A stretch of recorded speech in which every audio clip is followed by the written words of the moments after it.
Hey, it's Braden, and I'm here with Logan and Billy Bob Pete, and this is.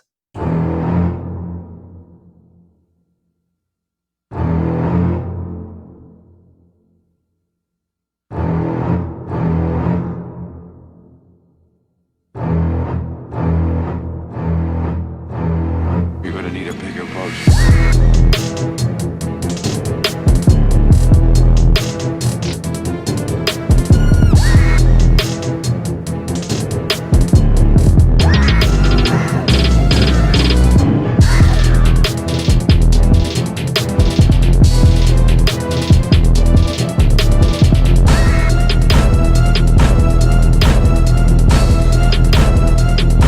An eating machine. Absolutely. So, how are you doing, Logan? Doing good, doing good. How are you doing? We're finally back. Oh, I asked you a question. Now I'm answering it, but we're back. It's been a little bit. We'll explain later why it's been so long, but a lot of stuff has happened. Um, but how are you, Braden? I'm okay. Did you want to explain real quick right now, or did you want to leave that for later? I could go over some, just a quick expose. But real quick too. How are you doing, Billy Bob Jr.? What? Oh, our guest, Braden, our guest. Yes. who's senior? Braden. Okay, this is some news to me. I'm doing good. I'm doing good. Oh, that's good. Brandon's There's actually a at my reason. house. There's a reason I wanted him on, and we'll go over that later on in the episode. But I'm just using him. So, Oh, okay. I didn't know that. I guess I should always assume that whenever Brandon has me do something, just assume I'm being used. exactly. Exactly. I can't believe that you would doubt that. Um, but anyways, yeah. So real quick, kind of what's happened. So, um, I've officially moved out from my parents. I was kind of babysitting the house for a while they were trying to get it sold, but I've moved into an RV, with some help from them, obviously. Um, but yeah, just trying to get internet over here has been a pain in the butt. I've gone through two other companies, which I won't name, that had absolutely terrible. Well, I might name and it later. I'll name them later. There's some shade, but no, I just had a terrible time getting internet. Among other things, difficulties with the RV, and literally the day we were supposed to record, once I got internet back, my mic just died. Just committed death, committed scooter ankle, and just had to buy a new one. So that's where we are Wow. now. And then Logan, you were actually ready to go a few days ago, and then all of a sudden they decided to work on the electrical at our apartment complex, so we had to move out of there for a few days. And I'm actually recording at a different location Oh, dang. than our apartment, so I wasn't ready to go the last couple of days, even though we were supposed to record. That's why I sent out the tweet that the next episode was supposed to come out yesterday. I From bet the people are really future. confused right now. So let's pretend today is yesterday. This is yesterday. Assuming you get the The episode day out before. today. Correct. Assuming today is tomorrow is yes. No, assuming today is yesterday. No, tomorrow is today. Today is tomorrow. It's because this is supposed to come out tomorrow. Tomorrow's yesterday is today's yesterday. Let's say that tomorrow is Monday, okay? Even though it's not to whoever's listening to it. Oh my goodness. But whatever time zone you're in. Good morning. No, I'm kidding. We go completely backwards. Just Ends end the the episode right episode. now. Yeah. Oh my gosh! So I mean, we haven't even started to talk about that. This is going to be a kind of serious episode or anything like that. Just Well, it's going to be an interesting episode because I think it'll be a landmark episode because I think I want this to be the first episode where I want some listener feedback. That we need listener feedback, and I'll go into that later on. Okay, when we discuss it um, at the very end. Okay, but the movie we're gonna discuss today is none other than the iconic Steven Spielberg, John Williams first duet together and Jaws.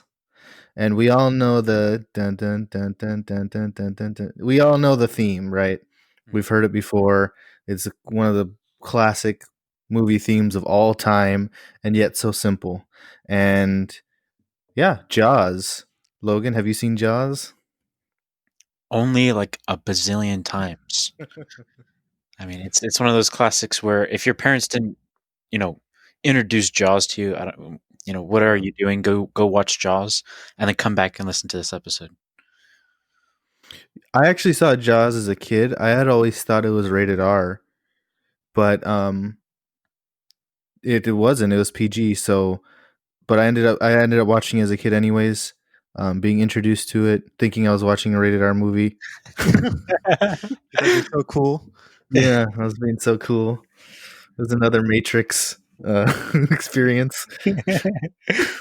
But yeah, I mean, I saw it as a kid and just definitely had an impact on me. I mean, as a kid, it's better to see that movie as a kid than at now because the people are so desensitized now that it's not quite as scary as it used to be to adults. But as a kid, I was so jumpy and scared that it definitely left its mark on me, anyways. Yeah. But Trevor, did you Billy Bob Pete? Have you seen Jaws? It's been a while, but yes, I've seen it a while back. Mm. I think you showed it to me. Sounds about right. Yeah, like every movie you guys have talked about, you pretty much showed them to me. Okay. Why is there shaking in the background? Oh, sorry, I'm my microphone is it's on a stand. How can you hear shaking? Like you didn't hear noise, you heard shaking. Yes, I could hear the shaking. Brain can also smell colors, by the way, in case y'all didn't know that. So, I want to start off by saying, like many of the other movies we talk about, this movie is based off of a book. Okay. Um, and I believe the story goes, and don't quote me on this, we are not a fact based podcast. We are a semi fact based podcast. I believe the story goes that one of the producers of the movie, the eventual producers, his daughter or his wife, read the book and was like, "This is the greatest thing I've ever read." Brought it to the producer, and that's kind of how they got started into making the movie. Now, this is one of Steven Spielberg's first movie, but it was not his first movie. He got the movie. He made a movie called Duel. It's kind of a thrill, another kind of thriller about a maniacal trucker that terrorizes a mild mannered driver. Is what the What? yeah, that's what it says. It's about. It It's just sounds called like Duel. Logan. Sounds like Logan in his pickup truck against Yeah. everyone else. What can I say? Living in Texas. So they thought Spielberg would make a great director for Jaws because this is kind of similar, which is weird because even though Jaws is an iconic Spielberg movie, I think Spielberg's more known for his versatility than being, typecast in a certain genre. But that just shows his talent. But at the time, they thought, well, he did a good job with this movie Duel. Let's get him on for Jaws. He was a relative unknown. Definitely was not a superstar at all. He was fairly new, and not a lot of people knew about him. But the author of the book, his name is Peter Benchley, and he actually has a cameo as a reporter in the movie. So that's a nice little fun fact. But we talked about this, and I don't know if you guys listened to the Jurassic Park episode with the Cinebros, but Jaws does not have a lot of Jaws. Just like Jurassic Park does not have a ton of dinosaur action. Well, there's not a lot of dinosaur screen time. And the same Right. thing with Jaws, okay? The first time you see the shark This is a 2 hour movie. Okay, the first time you see him isn't until an hour and 21 minutes into the movie. Okay, that's the first time you get a look at the shark. What do you guys think about that? I think it shows. I think Jaws is really good. Something that's really well done is its pacing. I think that's something that a lot of people get wrong, and so like kind of holding back your ace of spades until that mark where it's going to be the height of suspension. Right, you're getting all this build up, all this build out throughout the movie. I think done right, it works extremely well. Done wrong with the wrong pacing, um, it would be a flop. But Hmm. like you said, versatility with Steven Spielberg, and that really shines in the film. I'm curious because it's been a while, but I'm trying to just remember like what's happening before the whole shark build up, or before the shark first appears. Like, Well, it's this. The name of the town is was it Amity Island or something like that? Yeah. So it's a place that this movie takes place in the summer, right, where people go on vacation. So it's a big summer town, and the mayor of the town is like, because they get a lot of sharks there, right? And I think there was even already some shark attacks, so there was already worry and panic. But and the mayor was kind of there was they're pressure to making shut down the beach, right, Logan? There's Yeah, kind of, he should shut down the beach because of the danger of the sharks, but he wants to keep it open for business, basically. And he has a line in there, and I forget the line, but it's kind of cheesy, where basically he makes his point that, you know they're a summer town, or summer money. That's how they make their money, is in the summer. and So go ahead. yeah, and so basically, just closing down would be a major impact. But really, what happens at the very beginning, just kind of real quick synopsis, is that a young woman ends up getting attacked, and so like Brain said, there was some shark attacks that happen, and so everybody is kind of scared. But the police chief, Martin Brody, one of the main characters of the film, he's the guy that wants to actually close the beaches. But like Brain said, the mayor overrules him because he points out towards the summer economy. But it all is this buildup of people getting more and more scared. There being more and more shark attacks, until they end up hiring, well, a kid named Hooper, who's a scientist, comes out to check on what's been happening because he hears about these shark attacks, and there's a shark fisherman named Quint, and so basically the three of them, Quint, Brody, and Hooper, set out on uh, Quint's boat, the Orca, to hunt the shark.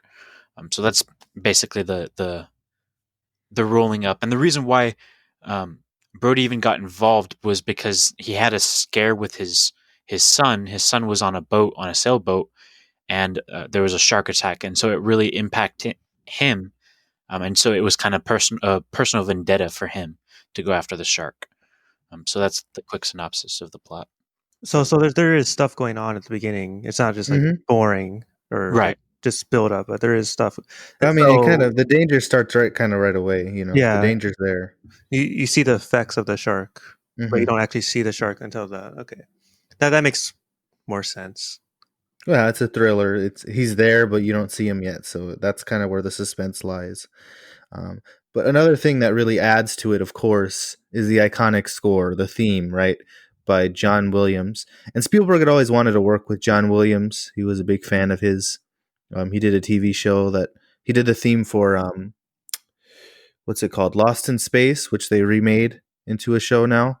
But that's kind of how John Williams took off, and um, he had already won an Oscar for Fiddler on the Roof, John Williams, but he wasn't a household name. And Fiddler on the Roof already had music. It was based on a musical, a stage musical. So his Oscar was for adapting that music into a movie. So it wasn't really original music. So Jaws is really the first time where he just explodes onto the map with his original music here in a movie, and which is really, I'd say, top five, top 10 iconic scores of all time. Mhm. For Would you sure. guys agree? As far as reputable and just household. I know what that's from. As far as you could ask your grandma, "Hey, do you know what this is from?" and she'll be able to tell you. Definitely, even Yeah. from little kids to grandmas. What I mean, but Well, and I mean, I heard the theme for Jaws before I ever saw the movie. mhm. I mean, that's how iconic it is. You'll hear it everywhere. So I just wanted to shout out that fantastic theme, the score, and just the start of something amazing with John Williams and Steven Spielberg, who go on to work together in almost every one of Spielberg's movies. He has to have John Williams, and they've created tons more iconic scores together. Indiana Jones, among others, right? E.T. So they're a powerhouse team, and this is the first time they've worked together. So really, an iconic movie in that sense. Didn't the score appear like in a SpongeBob episode at once? I don't know. It Yeah, is parodied in the SpongeBob. This movie's parodied in the SpongeBob episode. Yeah, that's probably what I'm thinking of. But And it's so kind of funny the joke, because like every time, or like what was it, like a giant clam is trying to like yeah. get out Still of, the and then $1 millionth dollar. yeah, and you see like Mr. oh, Krabs, he that's freaks right. out because every time you'll see the orchestra start playing, and he tries to get the orchestra, he tries to get Yeah, them to that's stop right. playing, which is That's kind of the idea. That's the parody. Is that whenever you start hearing that music, there is no Jaws without that theme. Really, yeah. it's not the same. Um, and it's funny. It's a funny story. I don't know if you guys knew this, but like I said, Spielberg had always wanted to work with John Williams, but they hadn't yet. So when John Williams first brought him the theme, he Spielberg had him play it for him, right? I guess on a piano or something, and he plays it for him. Dun dun dun dun dun dun dun dun dun dun, and it speeds up. And Spielberg thought it was a hilarious joke, but he's like, "Okay, no, seriously, what's the theme?" And John Williams is like, "No, no, that is the theme. That is the theme." And he went on to explain. John Williams did research, and it's really all about the psychology of that simple tune, the simple melody that really gets to people. I mean, he did his homework, and rightly so. It shows that he knew what he was talking about, because even though it's such a simple tune, like anyone can play it on the piano, it's so powerful because it's almost like remember in Psycho they have that famous score too, where it's like dun dun dun dun dun with the violins, screeching. That's also like a simple tune, but it's so effective, psychologically. And I think it's the same idea here with Jaws. Does that make sense?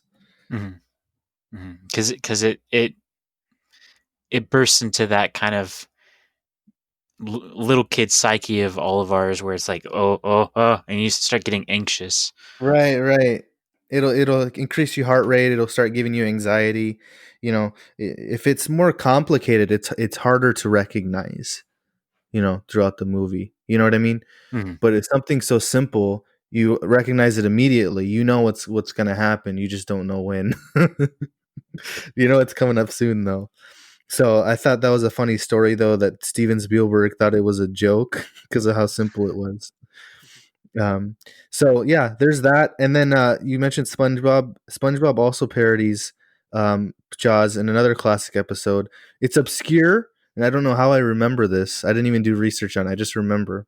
So in the movie Jaws, there's an iconic scene when you're first introduced to Quint, and it's been parodied multiple times, but they're all kind of discussing, what they're going to do, what the plan is, and there's like a reward for whoever kills this shark. By the way, the shark's name is Bruce. I don't know if you guys knew that. Um Such a random detail. And the way you threw that in there, talking about the main plot piece of the movie. Oh, by the way, the shark's name is Bruce. Is you is sound that why? fabulous. Wasn't this one of the sharks in Finding Nemo named Yeah, he's Bruce? like, Is I'm that why? Bruce. I guess. I don't know. It's such a shark name though, I guess I don't. I mean, How many sharks do you know, Brayden? yeah, it's the first time I've heard of a shark being named. Are you in cahoots? Uh, That's so dumb. But yeah, I think Steven Spielberg named him Bruce, I believe, or something like that. But anyways, as I was saying, the iconic scene where all of a sudden you hear the screeching of the chalkboard, and it's Quint, and it's basically like you hear just like the right, and everyone just stops what they're doing, like everyone stops talking, and then they turn over to look at him, and that's how his way of getting their attention. And so then he's basically like, I don't remember the scene, but he's basically like, I'll catch your shark for you. I don't know he has a weird accent, but yeah, he's basically like offering to catch the shark for the money. She worked hard for the money, too hard for the honey. She worked hard for the money, so you better see her in. But in SpongeBob, do you guys remember the Alaskan bullworm episode? yeah, I remember exactly. As soon as you mentioned another part that is obscure, I was like, I know exactly what he's talking about. Where he's wearing the yellow raincoat and everything. That old man. Oh. When they're in the restaurant, they're trying to discuss what to do, and that old man uh, does the same thing. But wasn't it like an accident, or he didn't mean to do it, or No, something he like said he's like he gets there in the tent and was like, "Where's the restroom?" that? Oh yeah. Oh man, I was way too young to appreciate a lot of parts of SpongeBob. Like now, like looking back, like oh yeah, that's pretty funny. Exactly. So, yeah, I mean, obviously Jaws is iconic. It's parodied a lot of time. Um, it took a lot longer to make, by the way. 159 days. Which it was originally supposed to be 65 days. That was the plan, but as you can see, it more than doubled as far as production time, and that doesn't count post production. That's just filming. Oh dang. Yeah. I was gonna say that's actually pretty good as far as even compared to nowadays. Not quite something. I know it was probably a smaller film than what Right. a lot of them are nowadays, but even compared to some smaller affordable films, that's still pretty good. But yeah, as far as just filming, yeah, that's I probably I don't know. I probably should do more research before I say anything factual, but but probably about average, I Yeah. would say. Well, you sound like an idiot, but no, I'm kidding. So yeah, he nicknamed the shark Bruce after his lawyer. Spielberg did, Bruce Raymer, Oh, who's a high Oh, I get high the end joke. high end lawyer.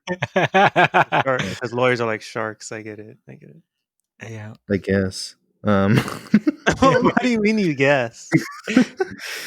well, it's his lawyer. It's his lawyer. He represents him. It's not a bad. He's not putting in a bad light. I don't think. Maybe I it's don't just a think. coincidence. Yeah. Let's talk about the cast, guys. Great cast, by the way. Obviously, there's casting choices and there's people that turn down roles, and yet it all comes together, and it's just you can't see it any differently. Roy Scheider, who plays Brody, Chief Brody.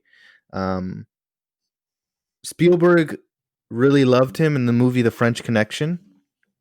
But Scheider actually overheard Spielberg talking to a friend about one of the scenes, and Scheider was like, just like, "Wow, that sounds so cool." And there was like a mutual connection there. They both wanted to work with each other now, so that's how Scheider got the role as Chief Brody. Iconic role, of course. Um, Richard Dreyfuss, who plays Hooper, the scientist, um, or the oceanographer, he was not the first choice. Spielberg approached, and these are older names, guys. So I mean, this is back then that you're not going to recognize a lot of them. But John Voight, who's actually Angelina Jolie's father. Um, he plays the dad in National Treasure for you young ones. He plays Nicolas Cage's dad in National Treasure. Timothy Bottoms, and then also Jeff Bridges. Uh, who still is acting today, but he's a lot older.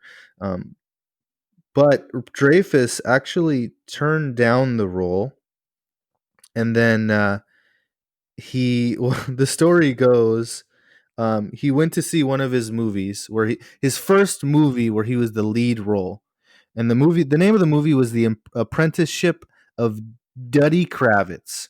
So Dreyfus goes to watch his own movie where he's in the lead role, and he's like, "Oh my goodness, I am so terrible in this movie."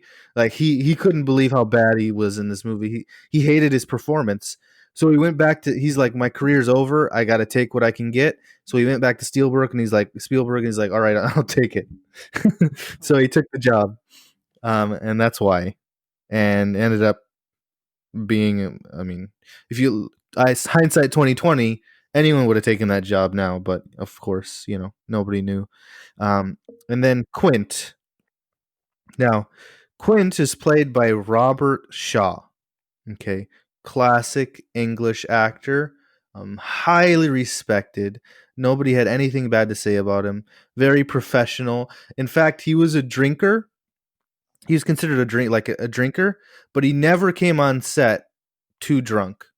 If that makes sense. Like, he was always professional. He was known to be an alcoholic or a drinker, but never caused any problems, would never show up on set drunk or unable to play his part. Yeah. He was not the first choice to play Quint. Okay. The first choices were Lee Marvin and Sterling Hayden. Now, with Lee Marvin, the reason why he turned down the role was because he was a hardcore fisherman. I mean, he loved to do it. He did it all the time. And he only wanted to go out. If he was going to go out in the boat, he wanted to go out and have fun, be able to fish. Now, he, knowing the part and looking at it, was like, no, I'm not gonna go out there and perform and suffer basically through a shooting on a boat. That's gonna ruin the experience for me. Basically, does that make sense? He wanted to. Whenever he goes out on a boat, he wants to do his thing. He wants to go out with a purpose and do fishing. He says, I'm not. What's the point of going out there if you're not going to fish? So that's why he turned down that role as Quint. Oh, wow. A lot of these guys I mean- remind me of Logan. Like, just the stubbornness and the weird like quirks of Logan. I was just about to, it's funny that you say that, Trevor, because I was just about to say that I actually totally understand that. Because that's your work. You're stepping away from work and going fishing. I Mhm. definitely appreciate that, because he doesn't want to bring work home, Right. basically.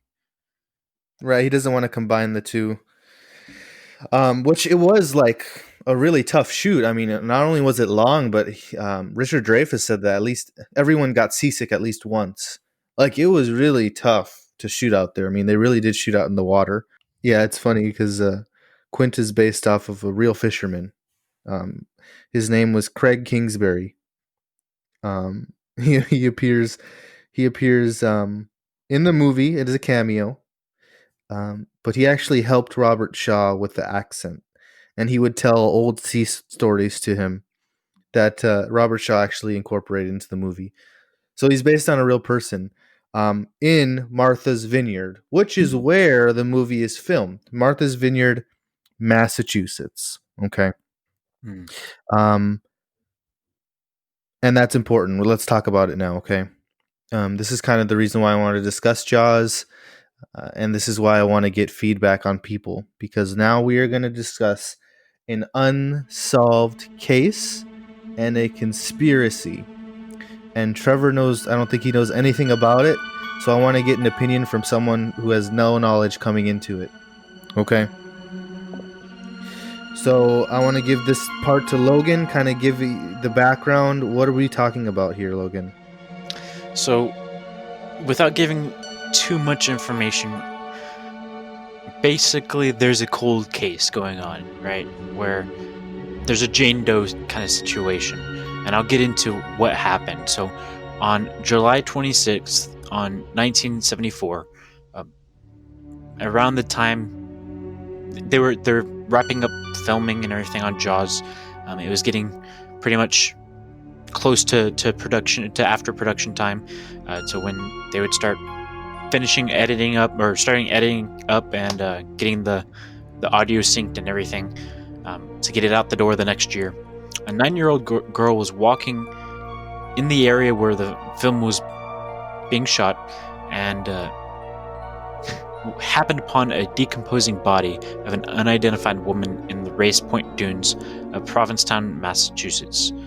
The remains were just about a yard away from the road, or not a yard, a few yards away from the road, and had a significant amount of insect activity. There's 2 sets of footprints led to the body, and tire tracks were found about 46 meters to 50 yards away from the scene. They think that the woman may have died about 2 weeks to 10 days before the body was found. The woman was laid face down on half of a beach blanket, so half of it was just, in the dirt, and the other half she was actually laying face down into it. And there's no real sign of a struggle. Basically, what they think is that she had either was asleep when she died, or she knew her killer. She had a blue bandana and a pair of Wrangler jeans under her head, folded up, and she had a long auburn, or kind of red hair, pulled back into a ponytail with a gold-flecked elastic band, and her toenails were painted pink. So that's all we know, because the sad facts of the matter were the woman was nearly decapitated, possibly from being strangled, and one side of her head was crushed, and some of the theorizations, English, was that it was done by a military type entrenching tool, those heavy shovels. Mm-hmm. And the head injury was definitely what had killed her. Of course, there's other issues. They saw that in post-mortem that there's probably signs of sexual assault. Some investigators could feel missing teeth, and there was no hands, and the forearms being cut at the forearms, indicating that the killer wanted to hide either the victim's identity or their own. So they were somewhat of a pro. They were covering up what they left behind. And so what do you think, Trevor? Well, before Okay. we ask Trevor, okay, we need to talk about what this has to do with Jaws. Oh, Okay. right, yeah. And let me go into that. Good. All right. And this conspiracy theory, I don't usually believe in conspiracy theories, but you're in for a ride, okay? This is crazy, and I don't know what to think, okay? Now this had happened. The murder had happened around the time of the filming, most likely. The times, the timelines match up, basically, okay? Same location, Martha's Vineyard, right? Very close by to where filming happened, okay? First of all. Now, in August of 2015, now first of all, it's the Jane Doe, so they still don't know who this is. So they call her the Lady of the Dunes, okay? Because she was found, by the dunes. She's by the beach, right? There's speculation that came up in August of 2015. By who? By Joe Hill. He's an author, but he's also the son of very, very famous horror author Stephen King. Okay, so Stephen King's son, Joe Hill, he went to see Jaws in a movie theater. They re-released it. It was his first time, seeing it on the big screen, and he noticed something that he had never noticed before when watching Jaws. Huge Jaws fan, seems like. He noticed an extra in one scene that looked awfully familiar to the composite sketches of the Lady of the Dunes. And it's just for it's not a split second, but like a second, where you can see her face. And it's kind of an obscure scene, but it's the 4th of July beach scene. Hill spotted a woman in the crowd wearing a blue bandana and jeans, both of which were found near the dead body of the Lady of the Dunes. She was resting on some jeans, and there was a blue bandana there, and even the shirt was the same Oh wow. in this scene. Wow. Okay. Now, the lead investigator on the case, right now, because they're still trying. I mean, they've been trying to solve this thing, to at least figure out who this is. But he said there's a 1 in a million chance that that's her, but crazier things have happened. I mean, they haven't ruled it out. They can't. Yeah, and they can't just ask the casting director either, because they had passed away by the time that this had come up. Yeah, and back then they do not. It's not a strict where you have to keep track of your extras, and there's unions now, and things were different then. So if she was an extra or not, we don't even know. They're saying that most likely she was an extra, but she could have been just someone there at the beach filming, right? Like there's just happened to. You ever been to places? I don't know, maybe you haven't, but whenever they're filming a movie or even a commercial or a reality show or something, diners, dives, and drive-ins, they have a sign maybe at the front of the building or nearby saying that there's going to be filming in this area, and you may appear in whatever it is they're filming. That's kind of the case here, where in Martha's Vineyard they had signs up saying we're going to be filming, but they still had people. There's still shots in the movie of people that weren't necessarily extras. They were just there at Martha's Vineyard on vacation. So she could have been that someone. What's really eerie is you see her face because she's coming off the boat, and basically the camera's kind of pointing behind people walking away. But she turns and looks to see. It looks almost as if she feels like she's being followed. Yep. And I'm looking at pictures of that exact scene, and she's kind of looking not quite over her shoulder, but kind of parallel to her shoulder, kind of scanning the people behind her. So, yeah, for sure. I mean, it's all just speculation, right? Maybe one big coincidence, but there's a lot that matches up. There's nothing that you can say, no, that's not possible because of this, right? Yeah. As opposed with other conspiracy theories, there's like Right. no inherent flaws with this one. But not nearly enough evidence, of course. I am curious why a detective would give such a high chance that it is. Well, I mean, you can't. He actually is. That's actually a lead that they've taken interest in. I mean, but at this point, they're pretty desperate. They take anything they can get, right? Because they exhumed her body in 1980. No new clues were discovered. They exhumed her in 2000 for DNA. And then again in 2010, they put her skull through a CT scanner to kind of reconstruct the body in like a more modern technology, reconstruct her face. Which is kind of the reconstruction. That reconstruction is kind of what's used because it's the most realistic one to compare, and the faces look very, very similar. I mean, everything. It's not just the clothes; it's the face too. She looks like the Lady of the Dunes. Facial reconstruction. So this whole conspiracy theory is based off of that one facial construction.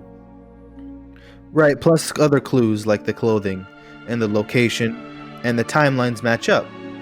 Yeah, she was murdered around this time of filming. Yeah, but it was whose son? Stephen King's son. Yeah, Joe Hill. Because At of first that, he noticed, it was the face that really stood out, and then he started to notice, hey, bandana, jeans. But yeah, she looked like that's how much it stood out to him. Oh wow. And there's honestly a lot of other theories out there too. There's that, but also there was in 1987 a Canadian woman told a friend that she saw her father strangled a woman in Massachusetts around 1972. But they couldn't locate that woman. Another woman told police the reconstruction of victim looked like her sister, who disappeared in Boston in 1974. Also ended up going cold. There's another one, the missing criminal Roy Jean Kessinger.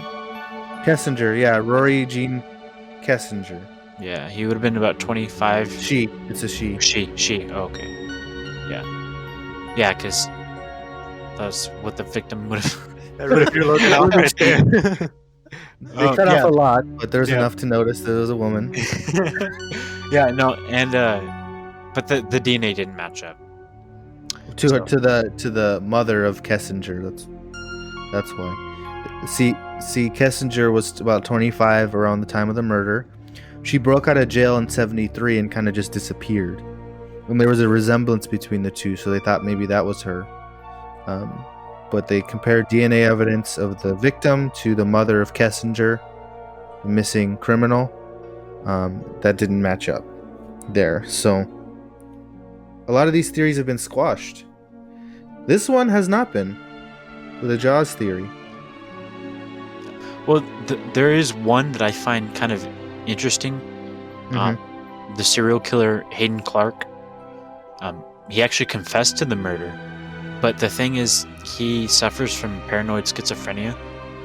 So, he's a true murderer. He is a serial killer, and they have, he has proven to have killed people and shown the police bodies, but he wouldn't give the police anything on this specific case.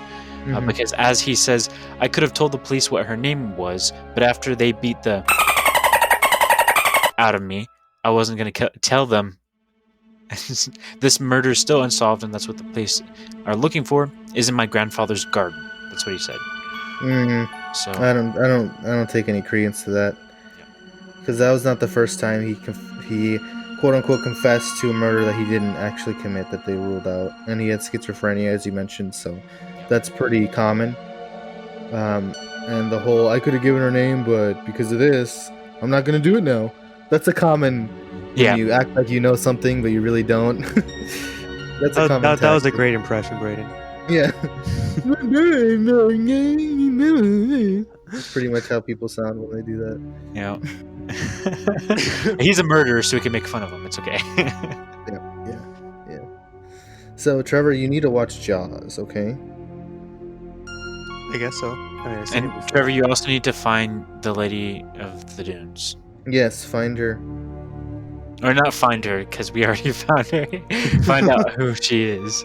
Okay, guys, she's buried right over here. That's her grave. I don't know if you guys knew this. Another fun fact about Jaws, though, was that in the book there was an affair between Hooper and Brody's wife, and they actually filmed those scenes in the movie and ended up cutting them out because it didn't work very well. Which, Yeah. thank goodness. It does seem Yeah. kind of random.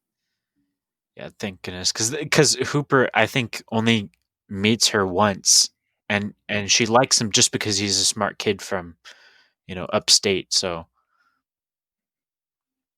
Yeah, I don't. It wouldn't have worked with the movie. There's so many movies still that add those unnecessary side stories that make the movie worse.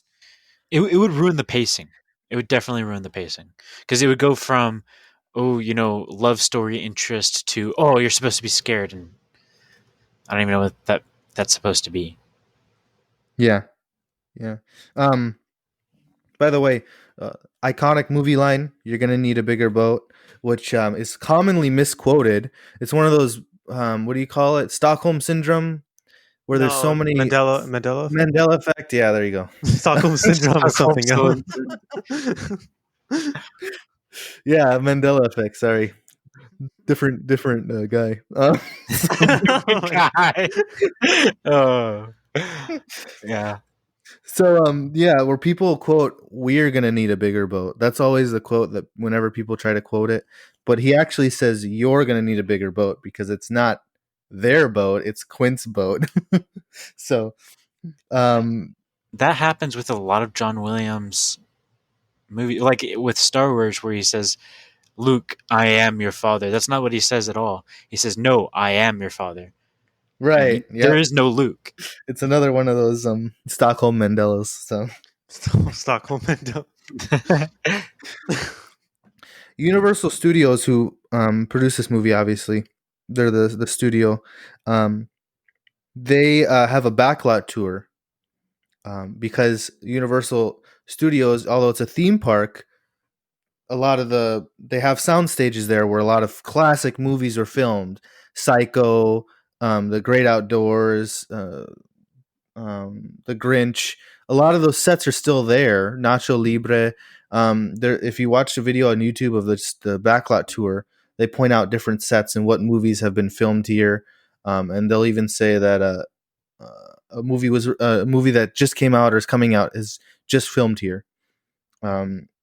Depending on when you go and on the tour, but the boat is there as part of the tour. There's like a little Jaws part, even though the movie was filmed at Martha's Vineyard. There's a little like place that they rebuilt some Jaws scenes that you can look at, but they use some actual stuff from Jaws, including one of the mechanical sharks they had there for a while. They used, I forgot how many different mechanical sharks for this movie, and you can sometimes tell the sharks don't always hold up well today, you know. Yeah. But I don't think the mechanical sharks are there anywhere because the original ones, because of wear and tear. But they still do have one or two in good condition because they haven't been put in water somewhere. Somewhere. They're getting ready to put it out for the museum that they're supposed to open up soon. That's going to have a lot of cool props and stuff from movies. It's like the Academy Awards Museum or whatever that they've been holding off on for quite a while. But yeah, I thought that was cool that the actual ship was used there. I think it's still there for the backlot tour at Universal in LA. So that's pretty cool. I want to talk about this real quick. This movie is rated PG. There was no PG 13 at the time. So it's PG. And it was so close to be rated R. They had to change a lot of stuff. There's a scene, it's still very gruesome in the movie, where it shows a severed leg. I don't know if you guys remember, but at a point, a guy's leg gets severed off by a shark, and you kind of see it floating down to the bottom. Mhm. It cuts off, but the whole scene was it actually was going to continue to float down, hit the bottom, and then more blood was going to squirt out. So they cut it short. It looks realistic even to this day, but they had to cut a lot of that stuff, the gruesome scenes, to keep it at a PG rating. What do you guys think? I think I don't think it mattered because just the impact of that movie Yeah. on the beaches of America. I remember my parents telling me how, well, I'm mostly my grandparents remembering more than my parents even, Mm-hmm. but my grandparents telling me that nobody went in the water when this movie came out. Um, people were so afraid of sharks, um, thinking that all sharks were killer sharks and that there could be a big shark in the water. So any more would have caused, I don't know, who knows. I think it was good just so that it's easy viewing for more people, so it could get into the eyes of more people, if you know what I mean. Especially back then, rated R wasn't as well accepted as it is nowadays, Right. um, as far as general consensus among people. But yeah, I think they definitely made the right decision with gutting it like they did, because it's still very excellent, still very scary. Yeah, I mean, the point is a thriller, not to be gruesome. Yep. You know, like Jurassic Park was going to be the same way, where there's going to be a lot more gruesome scenes, but you don't need them. Kind of be unnecessary, really. But they didn't cut it. They only cut it just to get the PG rating to get more people to watch it, which segues into my next point or my last point here that I'm going to talk about. Jaws was the biggest hit Hollywood had ever seen at the time. It was literally the highest grossing movie of all time, not considering inflation, of course. It was the first movie to gross over $100 million at the box office. But quiz time, it didn't remain king for very long. What movie knocked it off of the top just 2 years later? 75. 77, so Star Wars. Yep, Star Wars knocked Wow. off Jaws as the highest grossing movie of all time. Sounds about Steven Spielberg and George Lucas, two buddies. They were at a war there, and then they joined together for Indiana Jones. So, I mean, they ruled that era there, late the 70s and 80s. That was Spielberg and Lucas's as far as making money at the movie theater. Yep. Yep. So Too bad they couldn't come back and do that all over again for the late 2000s. What could have been? Oh well. well, they still got another Indiana Jones coming out soon. So Who's directing that one? James Mangold, who did he's done a lot of movies, but he did Logan, the Wolverine movie, Ford versus Ferrari, Walk the Line. He's done a Okay. bunch of movies. I'm actually quite interested in that movie then. Yeah. Because that might be actually quite good. He's a good director. It seems like in Hollywood, people are like whoever's in charge of these movies or making these movies are getting more afraid to use like classic directors in the movies for whatever reason. Yeah, that's why I like that they got they got Steven Spielberg to do Ready Player One, Oh because yeah, that's more of a current. There's lots of CG. yeah. It shows that he can still pull off a good movie. Hmm. Yeah, not the same as he used to be, but still a good director. Just different times. Yeah. Well, and also the attention span of people nowadays, with millennials and Gen Z, if something's not blowing up in your face, a lot of people get really bored very quickly. So having a more methodical plot is not to say impossible, but difficult. You would have to spend a lot of money, basically, and a lot of time, or have prior movies that build up to that plot. You're a Gen Zer, right, Logan? Yeah. Shh. I prefer to stay anonymous. I'm kidding. Yeah, but a lot of things nowadays are just influenced off of his stuff. Anyways, he basically invented the modern blockbuster, really, True. with Jaws, and then he reinvented it with Jurassic Park, and he invented the family blockbuster with E.T. So I mean, what is he going to do? Reuse what he already has been doing? People are just modernizing what he's invented. Maybe some argue making it better. I guess I don't know, but yeah, different times, different times. Anything else? Anything you want to cry about, or It's talking about Steven Spielberg. There's a lot I could cry about. Star Wars and Jurassic Park, and oh man, the good old days. Spielberg didn't do Star Wars, but I know what you mean. Yeah. But yeah. Well, one quote that is I know going back to this, I know we've already passed it, but whatever. In Dirty Harry, it's quoted a lot. Oh yeah, Do you feel lucky, punk? But it's actually, you've got to ask yourself one question: do I feel lucky? Well, do you, punk? And then he either shoots them or they choose not to get shot. So it's usually that they choose to get shot, which is stupid. But sometimes. Well, nowadays, it's a lot more people would take into consideration. True. 2020. But yeah, let's go ahead and close it out, Logan. I mean, it's about that time for my bedtime. Is it? Yeah. Wow. Okay. I take a nap, I suppose. And Trevor, what was your dumb ending or whatever? I'm going back off to the streets.